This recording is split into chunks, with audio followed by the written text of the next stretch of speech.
Hello.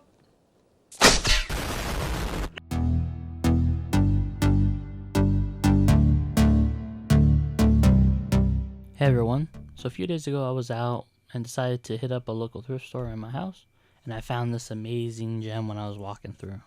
So let's take a moment to actually talk about the movie. So for everyone who has never seen the movie, you're unlucky because it's recap time. Okay everybody, just a quick disclaimer before this thing starts. I did keep calling them Sticky Bandits. I realized that that's what they called themselves in the second one. I honestly don't care to remember what they called themselves in this one, so just ignore every time I said that. Okay, here we go. So the movie opens on chaos, right? We see that they have a full house of people running around, being crazy. The cop is at the front door trying to get everybody's attention, but too much stuff is going on. We are then introduced to the most psychotic child in existence, this absolute Chad right here. But as of right now, he just sounds like a little shit. We then see Kevin's mom, who is FYI, a terrible mother, okay? The dad who has almost zero screen time. He's being annoying and he gets kicked out of his parents' room. He is then told the most terrifying thing he has ever heard. Pack my suitcase. You don't tell this to a kid, bro. He's not gonna do it right. After going around and meeting many more pointless characters, we are then introduced to Kevin's brother, Buzz, who is obviously cosplaying as Sid from Toy Story. Then they talk about the neighbor, like he's a murderer or something. That will be kind of the theme for the next few movies, I guess. After Buzz and Kevin get into a fight later on and he spills Coke all over the tickets and passports, Kevin is sent to the attic to be punished, where he says he wishes that his family would pretty much disappear. I don't want a new family. I don't want any family. Families suck. This fool wants to be Batman. So we do see that the power lines go out in the during the night, reset everybody's clock. They're late, so they're not paying attention to anything. And they end up forgetting Kevin when they leave because some Snoopy kid going through their stuff. Like, they're not even realizing that. They kind of miss Kevin. So they all leave. Kevin wakes up realizing that he was left alone. He does not care. He is happy. He goes insane running around. He raised his brother's BB guns. Yes, BB guns. That's what I meant. So during the flight, the mother finally realizes that her son is missing. This is like already a few hours, okay? This is a terrible mother right here. So we are then introduced to the antagonists of this movie, Marv and Harry. For those who didn't notice, he was the cop at the beginning. He was just playing as the cop. Funny thing though, I didn't notice until like 3 or 4 years ago. And I mean, I'm sure a lot of people didn't really notice when they were younger. Or maybe that was just me. I might be stupid.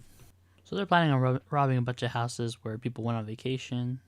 That was the whole gig, to do the cop thing to find out who's leaving. They then try to break into Kevin's house, but he was already down there. He locked the door, and they thought, there might be people home, so they left. The mom tries to call the police to let them know that their son's home alone, but Kevin, being frightened, doesn't answer the door, and the cops, who are terrible cops too, like everybody, all the adults in the movie are terrible, right? They just end up leaving. They don't break in when the mom confirmed that the kid was home alone, so this is really dumb. We then cut to the Sticky Bandits robbing another house, and they find out that it's just Kevin home alone. So now they know he's home alone.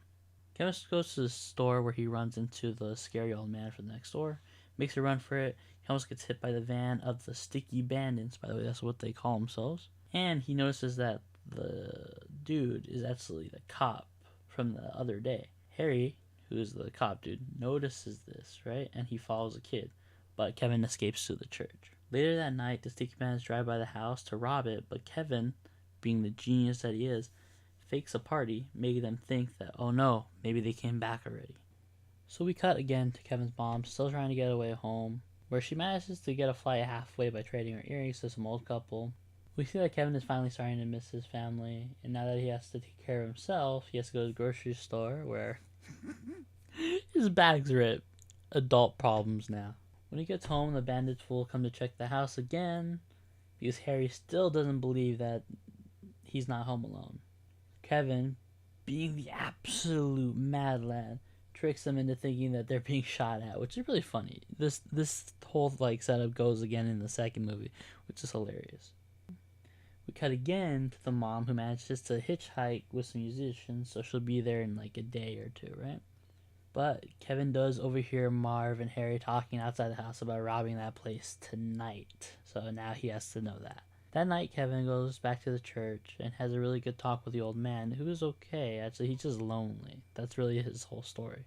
He gives him advice. Kevin returns home and devises a plan to protect his home. The bad guys, now knowing that he's home alone, comes at night to break in, but Kevin sets a whole bunch of traps and he tortures the hell out of these guys. Like, my God, they should not be living with the things they went through. Like, this is like cruel and unusual punishment right here. Kid.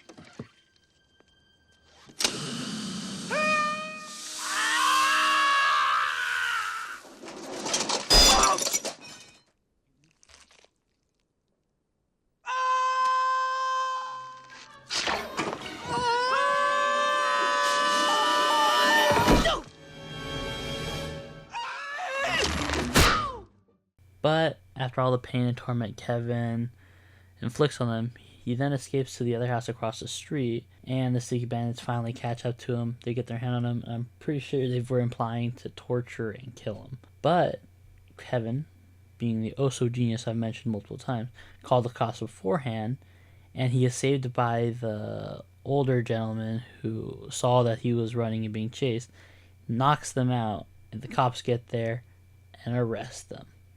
And the next morning, his mom arrives and they get reunited. And then it comes to social services taking the kid because she's a terrible mom. The end. How nice, right? So, this is the first Home Alone movie. It's the best out of the, oh my God, freaking 5 movies that are out, right? Look, 1 and 2 are with Macaulay Culkin. Those are the best ones. 3, I can stand 3, but it's not as good. And the other 3 just suck so bad. Like, I've seen the trailer for the last 2. I refused to watch them, but I did watch the 4th one, and I hated it so much. Anyway, this movie is like the kid's dream of being home alone. It is very well written and casted. It's really funny, and the villains are top tier humor. This was just a really good movie. I think that everybody who hasn't watched it should watch it. It is old now, and it is very violent for like the times now. Like, maybe they couldn't get away with everything if they did it now for a kids show at least, a movie at least. Maybe they could, honestly. No, everything's fart humor and poop humor now for everything. I think that was a lot of the jokes for the last one too. Yep, so Home Alone, perfect. Second one had that whole thing that a lot of people were making fun of. But if you want me to review the other ones, do a recap for them, just let me know. Thank you all for watching today, and have a good one.